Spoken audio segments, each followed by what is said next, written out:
Right. Voice clear ஆகுதா? ஓ sir.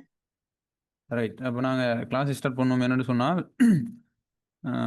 போன கிளாஸில் நாங்கள் பார்த்துருந்தோம் இந்த சந்தை சமநிலை மாற்றங்கள்டா என்ன, அந்த சந்தை சமநிலை மாற்றங்களை நாங்கள் 3 பிரிவுகளாக பிரிக்க இயலும்.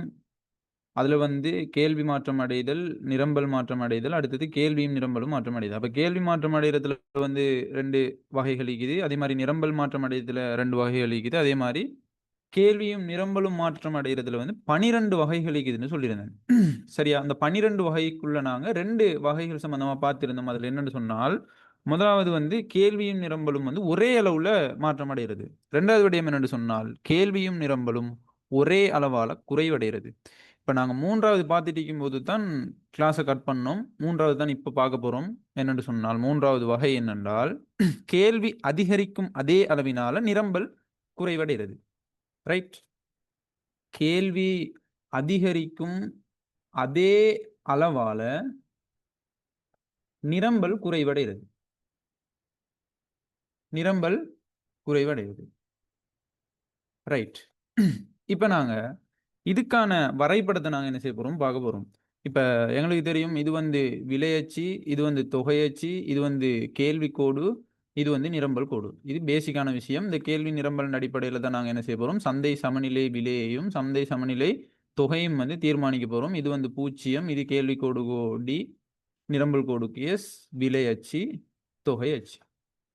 ரைட். இப்போ இந்த பேசிக்கான விஷயங்கள் எல்லாம் நோட் பண்ணிட்டு இப்போ நாங்கள் என்ன செய்ய போகிறோம்னு சொன்னால், கேள்வி அதிகரிக்கிறது. இப்போ கேள்வி அதிகரிக்குதுன்னு சொன்னால் கேள்வி கோடு என்ன நடக்கும்? கேள்வி கோடுக்கு என்ன மாற்றம் ஏற்படும்? வலப்புறம் நகருமா இடப்புறம் நகருமா? அதிகரிச்சால் வலப்புறம் நகரும். வலப்புறம் நகர போகுது.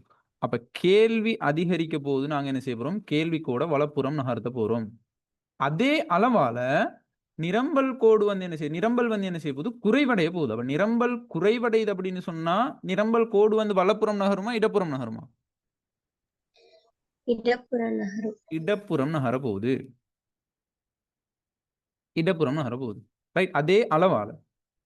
சரியா? அப்ப கேள்வி அதிகரிக்கும் அதே அளவால நிரம்பல் அது. இப்ப நாங்க இப்ப கேள்வி அதிகரிக்கிறதுக்கு வந்து நாங்க என்ன செய்வோம், அந்த கோட்டுக்கு வந்து D2 போடுவோம்.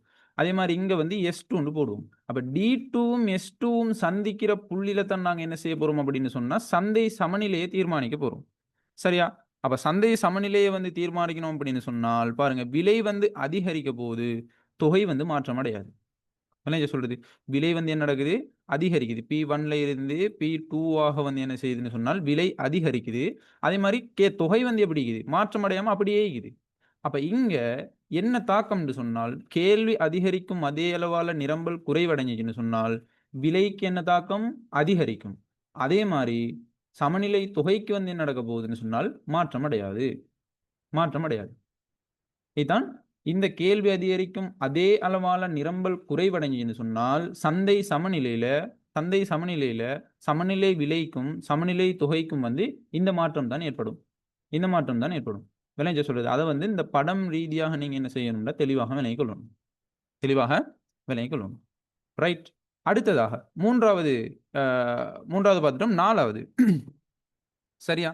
4வது பகுதிக்குள்ள போறோம்.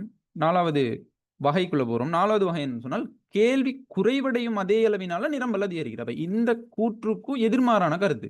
என்ன சொல்லுது, கேள்வி அதிகரிக்கும் அதே அளவால நிரம்பல் குறைவடைகிறது தானே.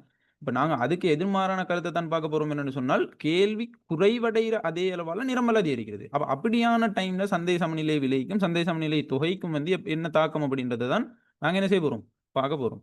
இப்ப கேள்வி குறைவடையும் அதே அளவால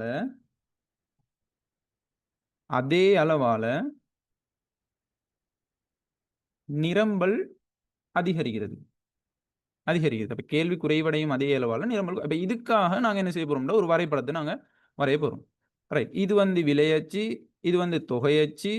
ரைட். இது கேள்வி கோடு. அதே மாதிரி இது வந்து நிரம்பல் கோடு. சரி. இது இந்த கேள்வி கோடும் நிரம்பல் கோடும் சந்திக்கிற புள்ளியை தான் நாங்க என்ன செய்ய போறோம், இந்த சமநிலை புள்ளியாக எடுப்போம். அந்த புள்ளியில இருந்து விலையச்சுக்கு போறது சமநிலை விலை, அதே மாதிரி தொகையச்சுக்கு போறது சமநிலை தொகை. சரியா? அப்ப பிரைஸ் 1 எடுப்போம். இது வந்து Q1 எடுப்போம். இது 0 Q சரி, இது விலை அச்சு, இது வந்து தொகை அச்சு. இப்ப எக்ஸாம் பேப்பர்ல வந்து இப்படியான கேள்விகள் இந்த வரைபடம் ரீதியா கேட்கிற டைம்ல நீங்க என்ன செய்யணும் என்றால், ஆ இந்த அச்சுகளுக்கான அந்த புள்ளிகள வந்து தெளிவா குறிக்க தெரிஞ்சுக்கணும். சரியா? ரைட். இப்ப என்ன சொல்றான்னு சொன்னா, கேள்வி குறைவடைகிற அதே வேளை நிரம்பல் அதிகரிக்குது. இப்ப கேள்வி குறைவடையும் அதே வேளை நிரம்பல் அதிகரிக்குது அப்படின்னு சொன்னா, கேள்வி குறைவடையும் அப்படின்னு சொல்ல போகல, கேள்வி கோடு வலப்புறம் நகருமா? இடப்புறம் நகருமா? இடப்புறம் நகரும். கேள்வி கோடு இடப்புறம் நகர போகுது. கேள்வி கோடு என்ன நடக்க போகுது? இடப்புறம் நகர போகுது. சரியா? அதே அளவால நிரம்பல் அதிகரிக்குது. அப்ப அதே அளவால நிரம்பல் அதிகரிக்குதுன்னு சொன்னா, நிரம்பல் கோடு வந்து என்ன நடக்கும்? நிரம்பல் அதிகரிச்சால் வலப்புறம் நகரும். நிரம்பல் வலப்புறம் கோடு நகரும். வலப்புறம் நகரும். சரியா? அப்ப இது வந்து D2 கோடு. அதே மாரி இது வந்து S2 கோடு. அப்ப D2 கோடும், S2 கோடும் வந்து சந்திக்கிற இந்த புள்ளி தான் நாங்க என்ன செய்ய போறோம்? இந்த புதிய சமநிலை சந்தை சமநிலை அப்படின்னு சொல்லுவோம். அப்ப இங்கனைக்க வந்து விலை வந்து என்ன நடக்குது? குறைவடையுது. விளங்க சொல்றது. விலை வந்து என்ன நடக்குது? P2 ஆக P1ல இருந்து P2 ஆக குறைவடையுது. சமநிலை தொகையை பாருங்க, மாற்றம் இல்லாம இருக்குது. விளங்க சொல்றது. அப்ப இங்க அதாவது கேள்வி குறைவடையும் அதே வேளை நிரம்பல் அதிகரிச்சுச்சுன்னு சொன்னால் என்ன தாக்கம் என்றால், விலை குறைவடையும். அதே மாரி கேள்வி தொகை வந்து நடக்குது. அதாவது சமநிலை தொகை, சமநிலை விலை வந்து குறைவடைய போது, சமநிலை தொகை வந்து மாற்றம் இல்ல. மாற்றம் இல்ல. விளைஞ்ச சொல்றது. அப்ப கேள்வி குறைவடையும் அதே வேளை நிரம்பல் அதிகரித்தால் விலை குறைவடைய போது சமநிலை தொகை வந்து மாற்றம் இல்லை. அதே மாரி கேள்வி அதிகரிக்கும் அதே வேளை நிரம்பல் குறைவடைஞ்சுன்னு சொன்னா, சமநிலை விலை அதிகரிக்கும், தொகைக்கு வந்து மாற்றம் இல்ல. அப்ப தொகைக்கு வந்து எந்த ஒரு மாற்றமுமே இந்த 2 சந்தர்ப்பத்திலயும் ஏற்படாது அப்படின்றத வந்து நீங்க என்ன செய்யணும்? தெளிவாக விளங்கிக் கொள்ளணும். சரியா? அடுத்த கேஸ் என்னன்னு சொன்னா 5வது 5வது வகை தான்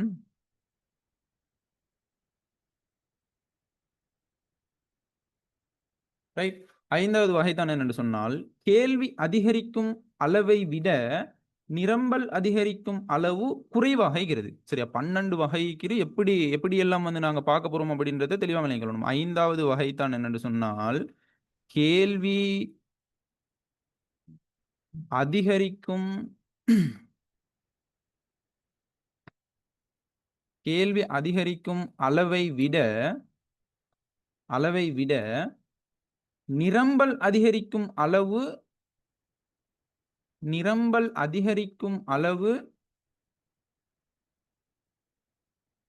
குறைவாக இருக்கிறது.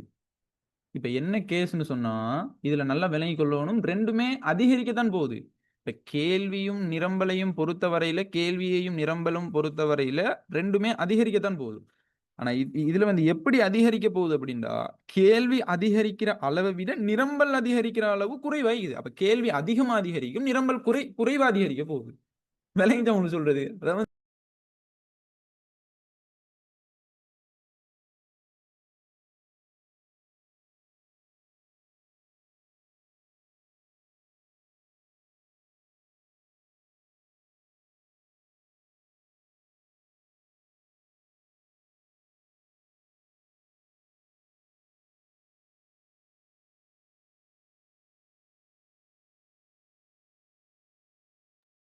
சரியா? அப்ப கேள்வி அதிகரிக்கும் அளவை விட நிரம்பல் அதிகரிக்கும் அளவு வந்து எப்படிங்கிறது குறைவாகி போகுது. அப்ப கேள்வியும் நிரம்பலும் அதிகரிக்கத்தான் போகுது. ஆனா கேள்வி அதிகரிக்கிற அளவை விட நிரம்பல் அதிகரிக்கிற அளவு வந்து குறைவாகி. அப்ப கேள்வி அதிகமா அதிகரிக்கும், நிரம்பல் குறைவா அதிகரிக்க போகுது. இதுதான் இதுல கருத்து. இப்ப நாங்க இதுக்கான வரைபடத்தை வரைவோமே. இது வந்து விலை அச்சு, இது வந்து தொகை அச்சு. சரியா? விலை, இது வந்து தொகை. 0 அதே மாரி கேள்வி கோடு, இது வந்து நிரம்பல் கோடு. சரி, இங்கனைக்குத்தான் நாங்க என்ன செய்ய போறோம்? சமநிலை விலையையும், சமநிலை தொகையும் வந்து தீர்மானிப்போம். P1, Q1. இதுல வந்து கேள்வி கோடு, இது வந்து நிரம்பல் கோடு. இப்ப கேள்வி அதிகரிக்கிற அளவை விட நிரம்பல் அதிகரிக்கிற அளவு வந்து குறைவாகிறது. இப்ப நிரம்பல் அதிகரிச்சா நாங்க என்ன செய்வோம்? நிரம்பல் அதிகரிச்சா நிரம்பல் கோடு வந்து வலப்புறம் நகரப்போகுது. வலப்புறம் நகரப்போகுது. ஆனா இந்த நிரம்பல் அதிகரிக்கிற அளவை விட கேள்வி அதிகரிக்கிற அளவு அதிகமாகிறது. அப்படி சொன்னாலும் சரி, கேள்வி அதிகரிக்கிற அளவை விட நிரம்பல் அதிகரிக்கிற அளவு குறைவாகிறதுன்னு சொன்னாலுமே ரெண்டும் ஒரே கருத்து தான். அதான் சொல்லுது என்ன கேஸுங்க நீங்க, ரெண்டும் அதிகரிக்க போகுது, ஆனா நிரம்பல் குறைவா அதிகரிக்க போகுது, கேள்வி வந்து அதிகமா அதிகரிக்க போகுது. விளைஞ்ச உங்களுக்கு சொல்றது இதுதான் இங்க டாபிக், ரைட்? இப்ப இங்க இது வந்து D1 S1, இந்த கோடு வந்து S2 கோடு, இது வந்து D2 கோடு. சரி, இப்ப D2 கோடும் S2 கோடும் சந்திக்கிற புள்ளி தான் நாங்க புதிய சமநிலை விலையா, அதாவது சமநிலை சந்தை சமநிலையாக நாங்க எடுப்போம். இங்க வந்து சமநிலை விலை வரப்போகுது, இங்க வந்து சமநிலை தொகை வரப்போகுது, ரைட்? அப்ப பிரைஸ் 2 ஆக விலை அதிகரிக்கும், Q2 ஆக என்ன செய்ய போகுது, தொகை அதிகரிக்கும். இப்ப இதுல இருந்து விளங்குற விஷயம் என்னன்னு சொன்னா, அதாவது கேள்வி அதிகரிக்கிற அளவை விட நிரம்பல் அதிகரிக்கிற அளவு குறைவாக இருந்துச்சுன்னு சொன்னா என்ன நடக்கும்டா, சந்தை சமநிலை விலை அதிகரிக்கிறத விட அந்த சந்தை சமநிலை தொகை அதிகரிக்கிற வீதம் அதிகமாயிக்கும்.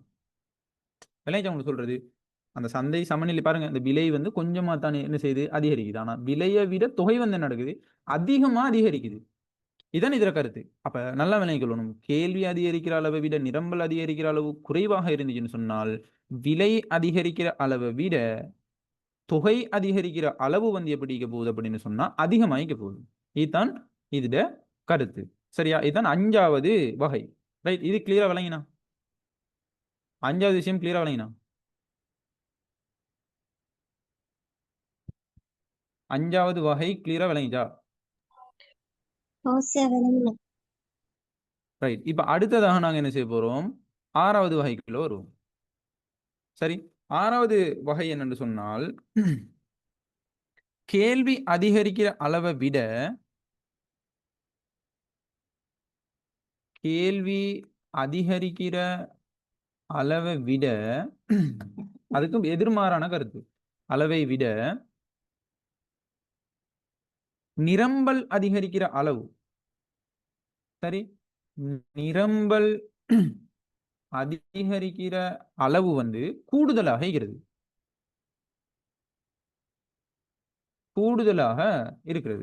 அப்ப இதுக்கு எதிர்மாறாக நாங்க போட போறோம். எப்படின்னு சொன்னால், இதுல வந்து நாங்க என்ன பார்த்தோம், கேள்வி அதிகரிக்கிற அளவை விட நிரம்பல் அதாவது நிரம்பல் அதிகரிக்கிற அளவு வந்து குறைவாக இருக்கிறது.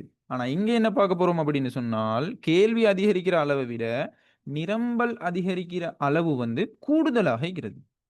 அப்ப நிரம்பல் வந்து அதிகமா அதிகரிக்க போகுது, கேள்வி வந்து குறைவா அதிகரிக்க போகுது. இதுதான் இதுல கருத்து. விளங்க சொல்றது. அப்ப அது ரெண்டுமே அதிகரிக்க போகுது.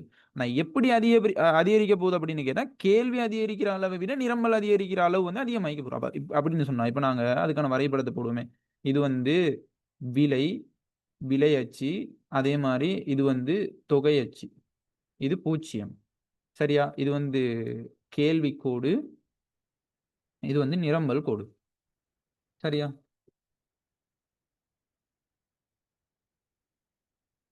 ரைட். இது வந்து நிரம்பல் கோடு. இது சமநிலை விலை, இது சமநிலை தொகை.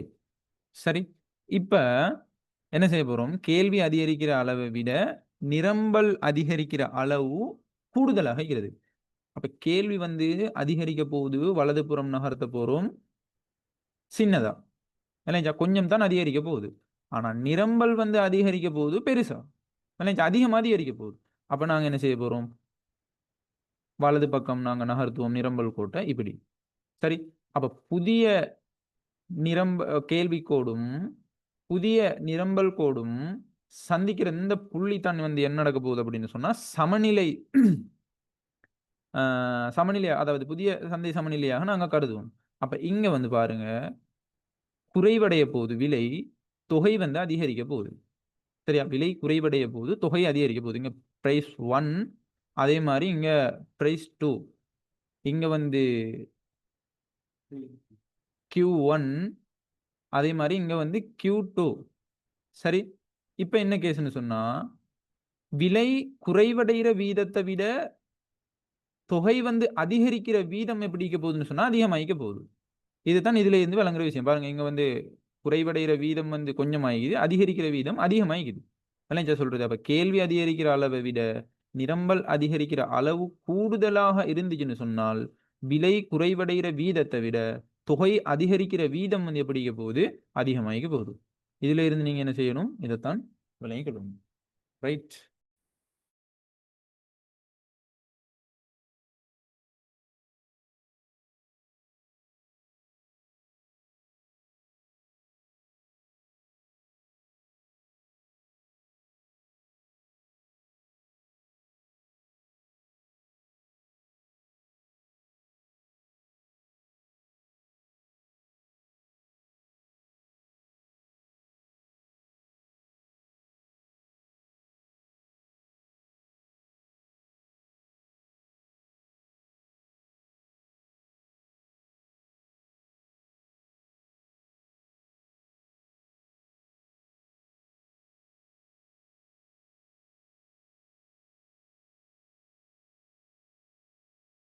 ரைட். அடுத்தது வந்து ஏழாவது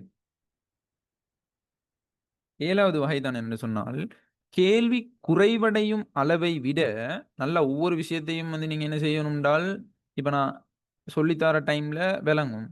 அதுக்கு பிறகு நீங்க படிக்காம விட்டீங்கன்னு சொன்னா, அந்த இதுக்கு வந்து மெயினா எதுக்கு தேவைப்படும்னு சொன்னா, சில எம்சிக்யூ கேள்விகளுக்கு வந்து இந்த அடிப்படையில கேள்விய வச்சு கேட்பான். விளங்க சொல்றது குழப்பி குழப்பி குழப்பி கேட்பான். அப்ப நாங்க குழம்பிடப்படாதபடின்னு சொன்னா, நீங்க என்ன செய்யணும்னா, இந்த அவ்வளோ விஷயத்தையும் திருப்பி திருப்பி திருப்பி திருப்பி செஞ்சு பார்க்கணும். 1 முறை 2 முறை இப்ப நான் சொல்லி தர டைம்ல மட்டும் உன்னிப்பா கவனிச்சுட்டு, அத ஒரு 10, 15 முறை நல்லா ஞாபகம் நிக்கிற மாரி திருப்பி திருப்பி நீங்க அதாவது இப்ப இதுல இருந்து நீங்க இத பாடமாக்குறது இல்ல. எடுத்து வச்சுக்கிட்டு கேள்வி அதிகரிக்கும் அளவை விட நிரம்பல் அதிகரிக்கும் அளவு கூடுதலாக இருந்துச்சுன்னு சொன்னா, விலை குறைவடைகிற வீதத்தை விட தொகை அதிகரிக்கிற வீதம் அதிகமாகிக்கும்னு சொல்லி மனப்பாடமாக்கி வைக்கிறதுல ஒரு யூஸும் இல்ல. இப்ப கேள்வி அதிகரிக்கிறத விட நிரம்பல் அதிகரிக்கிற அளவு கூடுதலாக இருந்துச்சுன்னு சொன்னா, அது எப்படி வரும் அப்படின்றத நீங்க படத்தின் மூலமா போட்டு தெரிஞ்சு கொள்ள பழகணும். அப்ப நீங்க பாடமாக்க வேண்டிய அவசியம் இல்ல. குயிக்கா நீங்க போட போறீங்க. ஒரு ரஃப் பேப்பர் ஒண்ணு எடுத்து, அப்ப கேள்வி கோட வரைவீங்க, நிரம்பல் கோட்ட வரைவீங்க. அதே மாரி சமநிலை விலை, சமநிலை தொகையை போடுவீங்க. அப்ப கேள்வி ஆ கேள்வி அதிகரிக்கிற வீதத்தை விட நிரம்பல் அதிகரிக்கிற வீதம் அதிகமாகிக்க போகுது. அப்ப அப்படி போட்டு பார்த்தா உங்களுக்கு விளங்கும். என்னென்ன தாக்கம் ஏற்படும்னு சொல்லி. விளைஞ்ச சொல்றது. அப்ப அத போட்டு பழகுறது தான் நாங்க என்ன செய்றோம்? பிராக்டிஸ் பண்றோம். இத வந்து பாடமாக்குறது இல்ல. விளைஞ்ச சொல்றது. அப்ப அடுத்ததாக நாங்க என்ன செய்ய போறோம்டா, 7வது விஷயம்.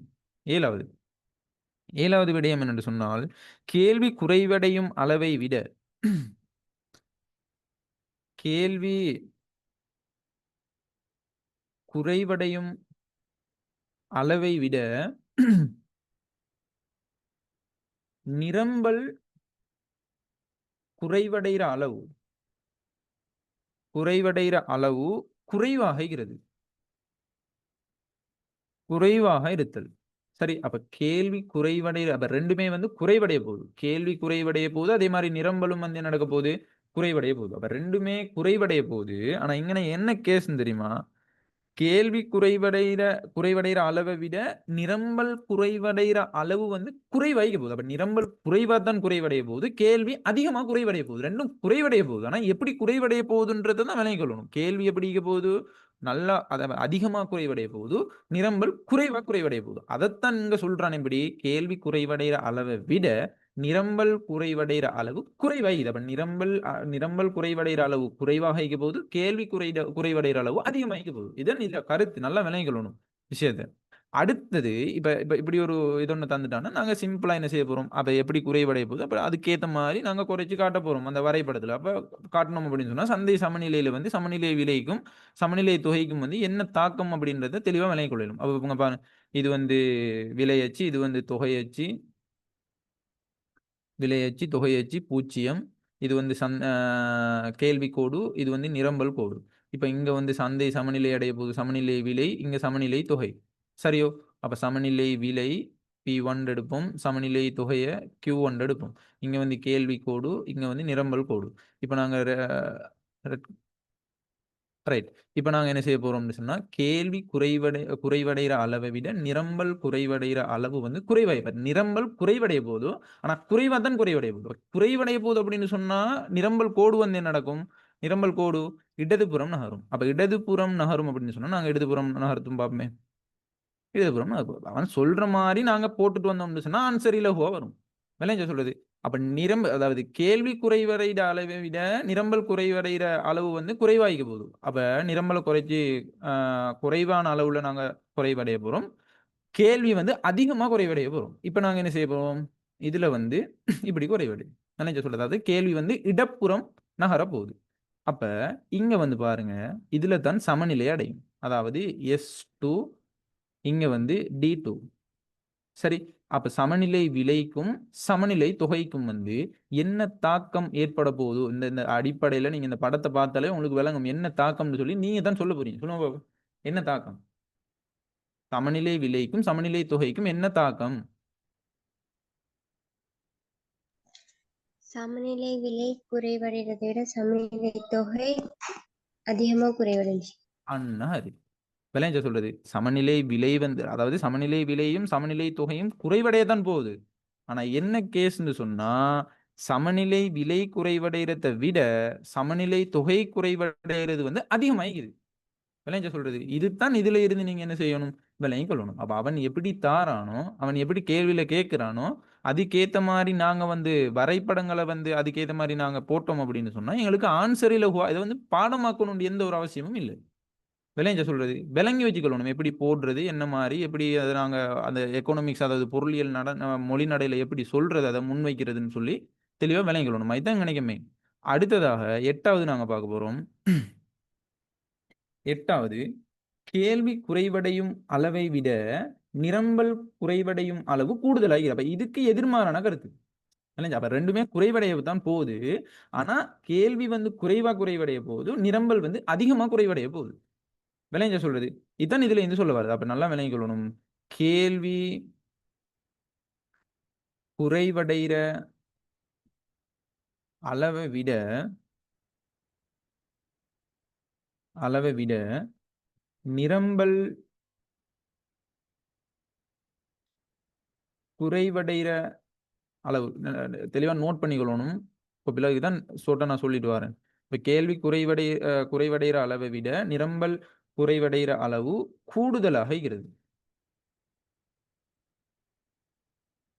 கூடுதலாக இருத்தல். அப்ப இதுக்கான நாங்க வரைபடத்த நாங்க போட்டால், இங்க பாருங்க இது வந்து விலை அச்சு, இது வந்து தொகை அச்சு. விலை, தொகை.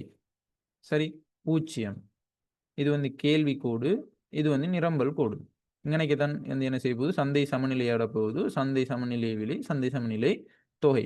அப்ப எல்லாத்துக்குமான குறியீடு எல்லாம் என்ன செய்யணும்? தெளிவா போட்டுக்கொள்ளணும். எஸ் இதுல டி அதே மாரி பிரைஸ் 1 போட்டுக்கொள்ளணும். ஏன்னா மாற்றத்த தானே நாங்க காட்டப் போறோம். பிரைஸ் 1ன்னு போட போறோம். இதுல வந்து Q1ன்னு போட போறோம். சரியா? இப்ப நாங்க என்ன செய்ய போறோம்? கேள்வி குறைவடைற அளவை விட நிரம்பல் குறைவடைற அளவு கூடுதலாகி போகுது. அப்ப நிரம்பல் வந்து குறைவடைஞ்சுச்சுன்னு சொன்னா நாங்க என்ன செய்வோம்? இடதுபுறம் நகர்த்த போறோம். சரியா? இடதுபுறம் நகர்த்த போறோம். அதிகமாக குறைவடைய போகுது. குறைவடைய போகுது. எப்படி குறைவடைய போகுது? அதிகமாக குறைவடைய போகுது. ஆனா கேள்வி குறைவடைய போகுது. எப்படி குறைவடைய போகுது? குறைவாக குறைவடைய போகுது. அவ்வளவு குறைவா போகுது இல்ல ஓரளவு போடுவோம். சரியா? குறைவா குறைவு. அப்ப பாருங்க இது வந்து S2 கோடு, இது வந்து D2 கோடு. அப்ப S2 கோடும், D2 கோடும் சந்திக்கிற இந்த புள்ளியில தான் புதிய சமநிலை விலையும், புதிய சமநிலை தொகையும் எடுப்போம். அப்ப P2 அதே மாரி Q2 இத வச்சு சரியா? இத வச்சு நீங்க எந்த முடிவுக்கு வருவீங்க? சந்தை சமநிலைக்கும், சந்தை சமநிலை விலைக்கும், சந்தை சமநிலை தொகைக்கும் என்ன மாற்றம்? என்ன தாக்கம் ஏற்பட போகுது?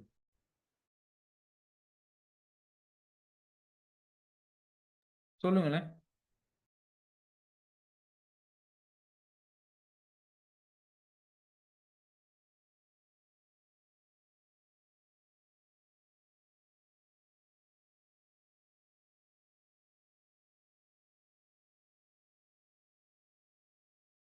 சந்தை சமநிலைக்கு என்ன தாக்கம் ஏற்பட போகுது? இதுலேருந்து எப்படி நீங்க என்ன முடிவுக்கு வருவீங்க?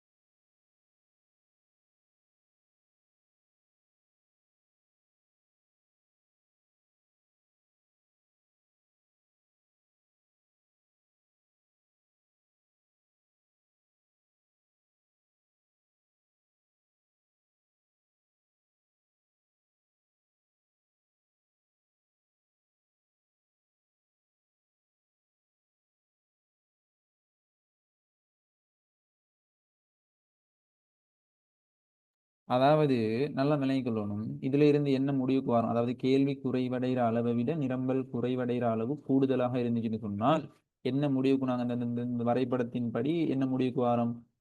அதாவது விலை அதிகரிக்கிறதை விட தொகை வந்து குறைவடைகிற வீதம் எப்படி இருக்குது? அதிகமாகிக்குது. இதான் முடிவு.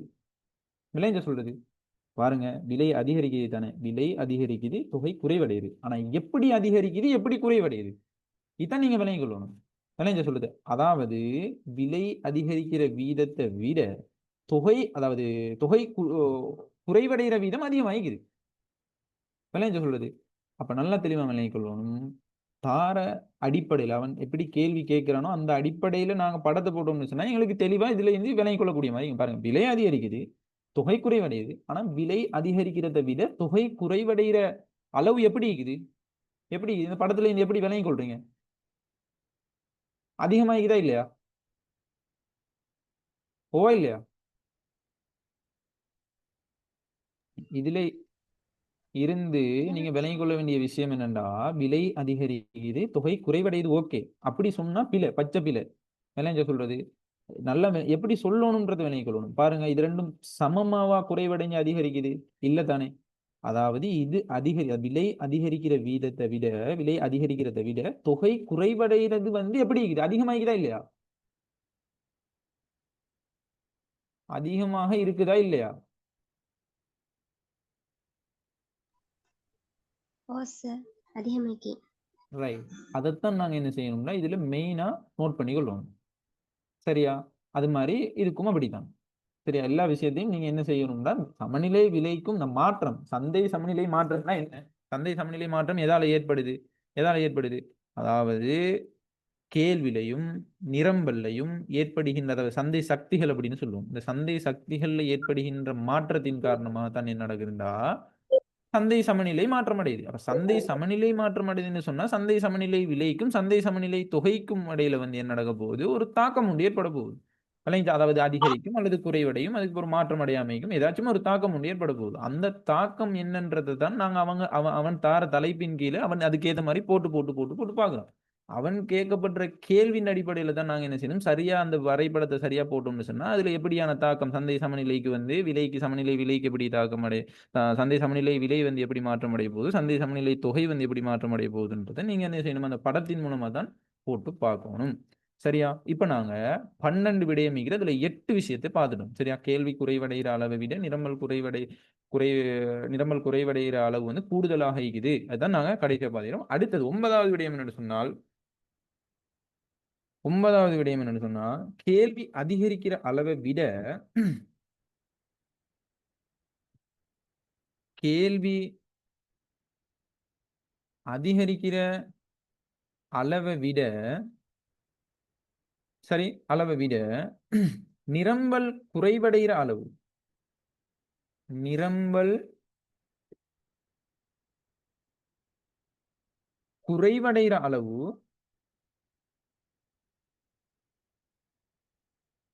நிரம்பல் குறைவடைகிற அளவு குறைவாக இருக்கிறது. குறைவாக இருக்கிறது.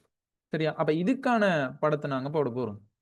சரி, கேள்வி அதிகரிக்கிற அளவை விட நிரம்பல் குறைவடைகிற அளவு வந்து குறைவாக என்ன செய்ய போகுது? கேள்வி அதிகமாக அதிகரிக்க போகுது. சரியா? நிரம்பல் வந்து குறைவாக குறைவடைய போகுது. நல்லா விளங்கிக் கொள்ளணும். நல்லா தெரியும். அப்ப நாங்க வரைபடத்தின் மூலமா போடக்குள்ள உங்களுக்கு எப்படின்னு சொல்லி போட்டு விளங்கும். கேள்வி அதிகரிக்கிற அளவை விட நிரம்பல் அதிகரிக்கிற அளவு குறைவாய்க்க போகுது. சரியா? அப்ப கேள்வி வந்து அதிகமா அதிகரிக்க போது நிரம்பல் வந்து குறைவடைய போகுது. இதுதான் இதுல கருத்து. இப்ப நாங்க என்ன செய்ய போறோம்டா, இதுக்கான வரைபடத்தை போடுவோம். இது வந்து சமநிலை விலை, இது வந்து சமநிலை தொகை. சாரி, விலையச்சு தொகையச்சு. சரியா? விலையச்சு தொகையச்சு. இது வந்து 0, இது வந்து கேள்வி கோடு, இது வந்து நிரம்பல் கோடு. இங்கனைக்கு தான் நாங்க என்ன செய்ய போறோம், சமநிலை விலை எடுப்போம் P1 சொல்லி. இங்கனைக்கு நாங்க என்ன செய்வோம், சமநிலை தொகையை எடுப்போம் Q1 சொல்லி. ரைட்? இது வந்து S கோடு, இது வந்து D கோடு. இப்ப நாங்க என்ன செய்ய போறோம், கேள்வி அதிகரிக்கிற அளவை விட நிரம்பல் குறைவடைகிற அளவு குறைவாகிறது. இப்ப நிரம்பல் வந்து குறைவடைய போகுது. குறைவடைய போகுதுன்னு சொன்னா இடப்புறம் நகரும். இடப்புறம் நகர்ந்து சொன்னா குறைவா தான் என்ன செய்ய போகுது, குறைவடைய போகுது. நல்லா விளங்கிக்கணும். இது S2. சரியா?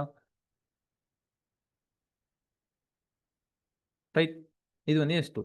ஆனால் கேள்வி அதிகரிக்கிற அளவை விட நிரம்பல் குறைவடைகிற அளவு குறைவாக இருந்துச்சுன்னு சொன்னா கேள்வி அதிகமா அதிகரிக்க போகுது. அப்ப கேள்வி அதிகரிக்க போகுது அப்படின்னு சொன்னால் நிரம்பல் குறைவடைகிற அளவை விட கேள்வி அதிகரிக்கிற வீதம் அதிகமாகி போகுது. அப்ப நாங்க என்ன செய்ய போறோம்? கேள்வி அதிகரிச்சுன்னு சொன்னா கேள்வி கோடு வலப்புறம் நகரும், அதிகமாக அதிகரிக்க போறோம்.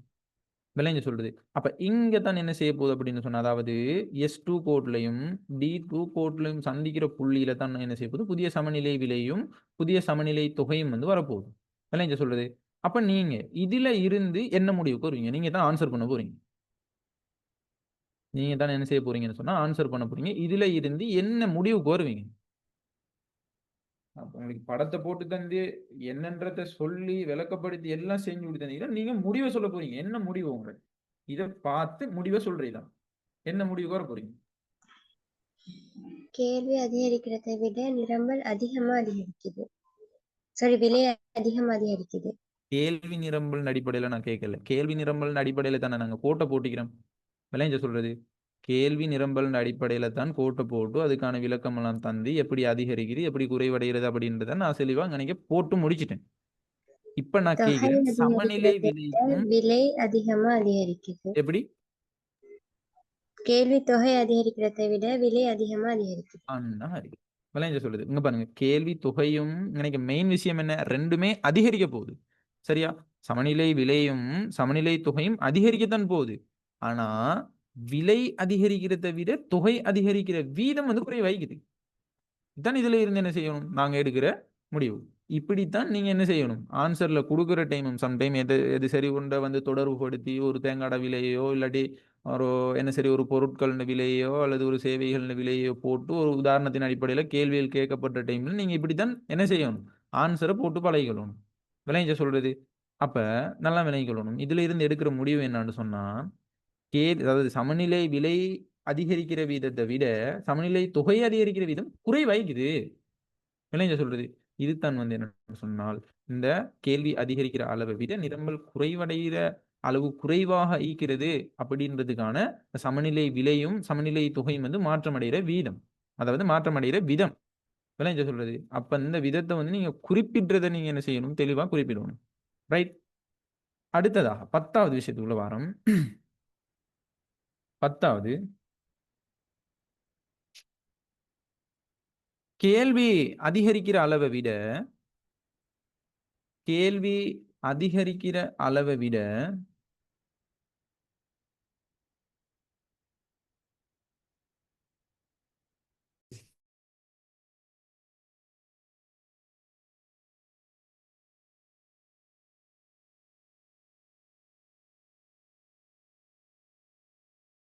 சரியா? அப்ப கேள்வி அதிகரிக்கிற அளவை விட நிரம்பல் குறைவடைகிற அளவு நிரம்பல் குறைவடைகிற அளவு வந்து கூடுதலாக இருக்கிறது. அப்ப இந்த கூற்றுக்கு எதிர்மாறான கூற்று.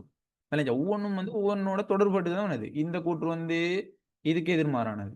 அப்ப மேல ரெண்டு பார்த்தா அப்படி எதிர்மாறா தான் போட்டிக்கணும். சரி, அதை வந்து நீங்க என்ன செய்யணும்? தெளிவா விளங்கிக் கொள்ளணும். அப்ப எப்படி மாற்றம் அடையுது அப்படின்றதையும் நீங்க தெளிவா விளங்கிக் கொள்ளணும்.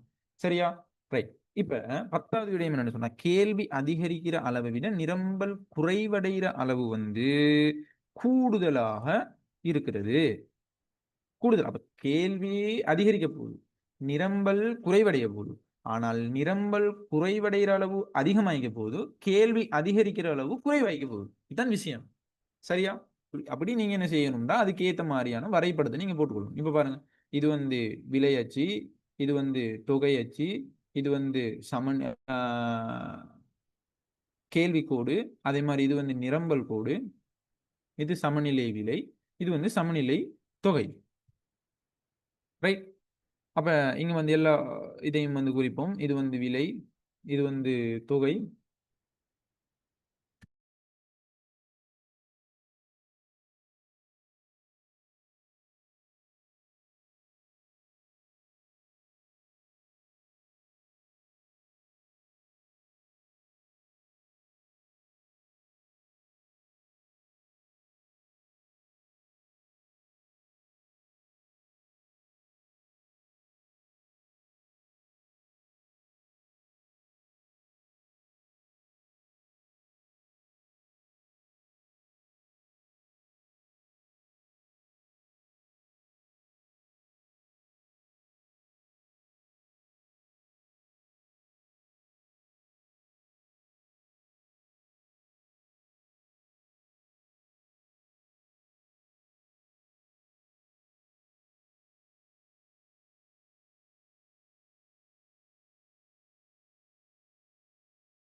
ரைட்.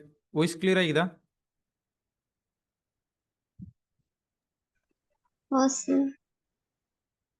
ரைட். இப்போ நாங்க பார்க்குறோம். எனது கேள்வி 10வது பாருங்க. ஃபர்ஸ்ட்லேருந்து பார்ப்போம். கேள்வி அதிகரிக்கிற அளவை விட நிரம்பல் குறைவடைகிற அளவு கூடுதலாக இருக்கிறது. ரைட். அப்ப நாங்க என்ன செய்றோம், இதுக்கான இந்த தரவுகள்லாம் குறிச்சிட்டு, இது வந்து விலையாச்சு, இதுல வந்து பூஜ்ஜியம் போட போறோம். இது வந்து சமநிலை விலைக்கு P1 போடுவோம். சமநிலை தொகைக்கு வந்து Q1 போடுவோம். இப்ப நாங்க விஷயத்துக்குள்ள வரோம். கேள்வி அதிகரிக்கிற அளவை விட நிரம்பல் குறைவடைகிற அளவு கூடுதலாக இருக்கு. நிரம்பல் குறைவடைய போகுது. ஆனா அதிகமாக கூடுதலாக வந்து என்ன நடக்க போகுது? குறைவடைய போகுது. ஆனா இங்க கேள்வி அதிகரிக்க போகுது. ஆனா குறைவாக அதிகரிக்க போகுது. புரியுதா? அப்ப கேள்வி அதிகரிக்கும். குறைவாக அதிகரிக்க போகுது. சரி.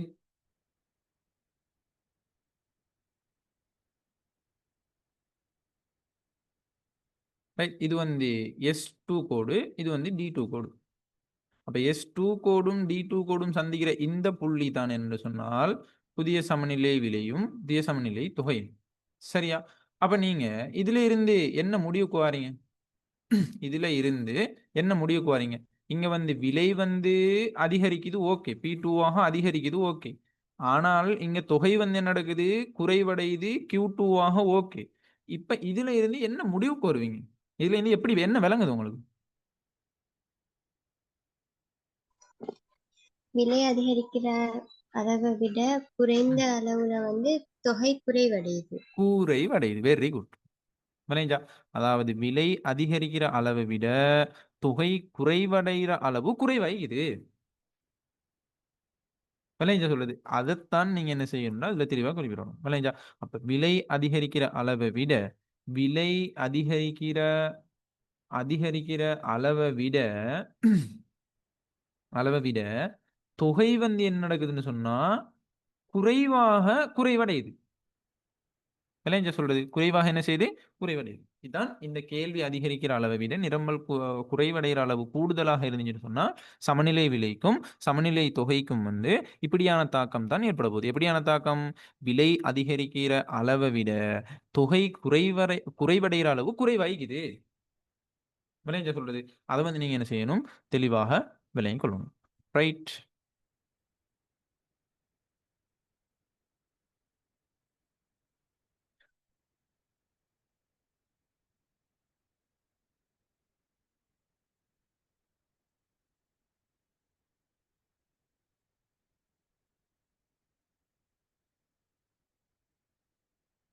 ரைட். அடுத்தது வந்து இன்னும் நான் சொன்னேன் உங்களுக்கு வந்து நல்லா தெளிவா விளங்கிக் கொள்ளணும். இந்த அதாவது 2.12ல வந்து உங்களுக்கு ஆ சந்தை சமநிலை மாற்றங்கள்ல 3 வகைகள் இருக்குதுன்னு சொல்லியிருந்தேன். அப்ப 3 வகையில கேள்வி மாற்றம் அடையிறது, நிரம்பல் மாற்றம் அடையிறது, கேள்வியும் நிரம்பலும் மாற்றம் அடையிறது.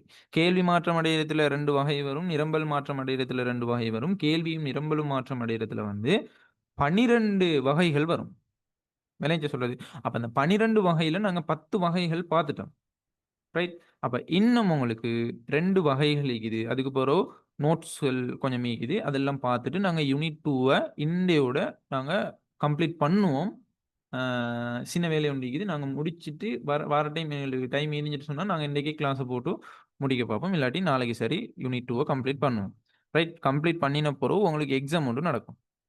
அதுல வந்து நீங்க சரியா குவாலிட்டியா அந்த எக்ஸாம வந்து சரியா செய்யுங்க. அதுக்கேத்த மாரி அந்த பேப்பர் எல்லாம் ரெடி பண்ணி வச்சுக்கிறேன். அப்ப உங்களோட மார்க்ஸ் எல்லாம் வந்து அதுல போடுபடும். ரைட். இப்போதைக்கு நாங்க கிளாஸ முடிப்போம். அடுத்த கிளாஸ்ல சந்திப்போம்.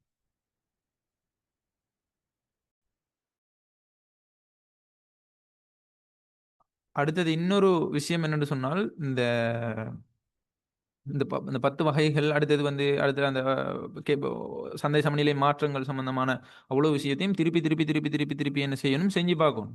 செஞ்சு பார்க்குற டைம்ல தான் உங்களுக்கு விளங்கும். என்னென்ன தாக்கம், எப்படி நாங்க போடணும், எந்த மாரியான கேள்வி வந்தா எப்படி முகம் குடுக்கணும் அப்படின்றத வந்து சரியா நீங்க விளங்கிக் கொள்ளணும்னா, அது திருப்பி என்ன செய்யணும்? பிராக்டிஸ் பண்ணணும். சரியா? ஒரு முறை செஞ்சு போதாது. ரைட். அத வந்து நீங்க என்ன செய்யணும்? தெளிவா தலையில போட்டுக்கொள்ளணும். ரைட். இப்போதைக்கு நாங்க கிளாஸ முடிப்போம்.